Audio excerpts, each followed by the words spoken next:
ચાલો આજે એક એવી સફર પર જઈએ જ્યાં એક સામાન્ય સપનું એક અસાધારણ હકીકતમાં ફેરવાઈ જાય છે. આ કોઈ ફિલ્મની વાર્તા નથી, પણ સંઘર્ષ અને સફળતાની એક સાચી પ્રેરણા છે. અને આ આખી કહાનીની શરૂઆત ક્યાંથી થઈ છે ખબર છે? બસ આ એક નાના, સાવ સાદા લાગતા પણ બહુ જ શક્તિશાળી સવાલથી. એક એવો સવાલ જે કદાચ આપણા બધાના મનમાં ક્યારેક ને ક્યારેક તો આવ્યો જ હશે. તો આ વાર્તા છે આર્યનની. હવે આર્યન કોઈ સ્કૂલનો ટોપર નહોતો કે એનામાં કોઈ એવી ખાસ ટેલેન્ટ પણ નહોતી. એ તો બસ આપણા જેવો જ એક સામાન્ય સ્ટુડન્ટ હતો. પણ હા, એક દિવસ યુટ્યુબ જોતા જોતા પોતાના જેવા જ બીજા યુવાનોને જોઈને એના મનમાં એક સપનું જાગ્યું. પણ સપના અને હકીકત વચ્ચે પહાડ જેવી સમસ્યાઓ હતી. એની પાસે શું હતું? એક સાવ સામાન્ય મોબાઈલ, જેનો કેમેરા પણ સારો નહોતો, અવાજ પણ એકદમ એવરેજ, અને સૌથી મોટી વાત, કોન્ફિડન્સ તો ઝીરો હતો. ટૂંકમાં શરૂઆત કરવા માટે એની પાસે સાધનોના નામે લગભગ કંઈ જ નહોતું. તો બસ અહીંથી એની અસલી મુસાફરી શરૂ થાય છે. અને આ સફરની શરૂઆતમાં જ એને પહેલો અને સૌથી અગત્યનો પાઠ શીખવા મળે છે. એના પહેલા વિડીયોનું પરિણામ?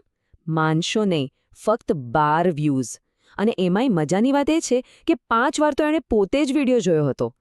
આનાથી વધારે નિરાશાજનક શરૂઆત બીજી કઈ હોઈ શકે, નહીં? આટલું ઓછું હોય એમ મિત્રોએ એની મજાક ઉડાવવાનું શરૂ કરી દીધું. આવા શબ્દો કોઈના પણ મનમાં શંકા પેદા કરવા માટે પૂરતા હતા. એના માટે આ એક બહુ જ અઘરી ક્ષણ હતી. પણ એ જ રાત્રે નિરાશાની વચ્ચે આર્યનને એક બહુ મોટો પાઠ મળ્યો. એને સમજાયું કે જ્યારે લોકો તમારી મજાક ઉડાવે ત્યારે સમજી લેવાનું કે રસ્તો સાચો છે. સફળતાનો હાઈવે ઘણીવાર મજાક અને ટીકાઓની ગલીઓમાંથી જ પસાર થાય છે. બસ અહીંથી વાર્તાનો બીજો તબક્કો શરૂ થાય છે. સતત પ્રયત્નોનો, અથાક મહેનતનો. આર્યને હાર ન માની અને નક્કી કર્યું કે હવે જે થાય તે રોજ એક વિડીયો તો અપલોડ કરવો જ. પહેલા દિવસે તો પેલું 12 વ્યૂઝવાળું જ હતું. પણ 15 દિવસમાં ગાડી ધીમે ધીમે પાટા પર આવવા લાગી. વ્યૂઝ 50, 100, 200 એમ વધવા લાગ્યા. આ એની મહેનત અને ધીરજનું સીધું પરિણામ દેખાઈ રહ્યું હતું. અને એ ખાલી વિડીયો અપલોડ નહોતો કરતો, એ રોજ કંઈ નવું શીખતો હતો.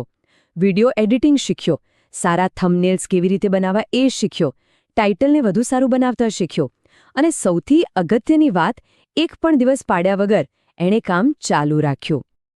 અને આ જ મહેનતમાંથી એણે બીજો બહુ જ મહત્વનો પાઠ મળ્યો. તમારી પાસે ટેલેન્ટ હોય કે ન હોય, પણ જો તમારા કામમાં કન્સિસ્ટન્સી એટલે કે સાતત્ય હોય તો એ જ તમારી સૌથી મોટી તાકાત છે. અને પછી એ દિવસ આવ્યો, એક એવો દિવસ જેની દરેક સર્જક રાહ જોતો હોય છે. એ દિવસ જ્યારે મહિનાઓની મહેનત એક સાથે રંગ લાવી અને એના એક વિડીયોએ બધું જ બદલી નાખ્યું. લગભગ 45મા દિવસે એનો એક વિડીયો વાયરલ થઈ ગયો. સીધા 1 લાખ વ્યૂઝ.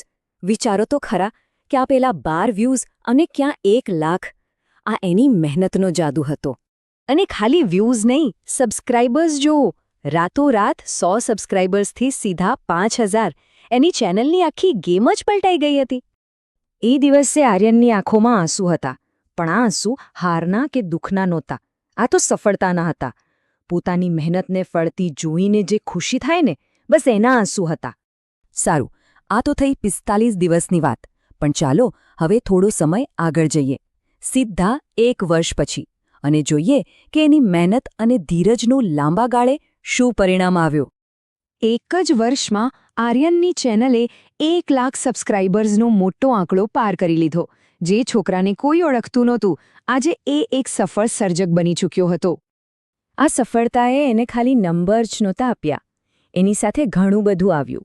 લોકો એને ઓળખવા લાગ્યા, એના પરિવારને એના પર ગર્વ થવા લાગ્યો, અને સૌથી મહત્વનું, એને પોતાની એક નવી ઓળખ મળી. તો આ આખા પરિવર્તન પાછળનું કારણ શું હતું? કોઈ જાદુ? કોઈ શોર્ટકટ? ના, બસ એક જ વાત, એણે ક્યારે હાર નહોતી માની. આર્યનની આ વાર્તા ખાલી એના એકલાની નથી. આ વાર્તામાં આપણા બધા માટે એક મોટો સંદેશ છુપાયેલો છે. આ વાર્તા બતાવે છે કે સાચી લગન અને મહેનતથી શું મેળવી શકાય છે. તો એક વાત યાદ રાખજો, દરેક મોટી સફરની શરૂઆત એક નાના પગલાંથી જ થાય છે.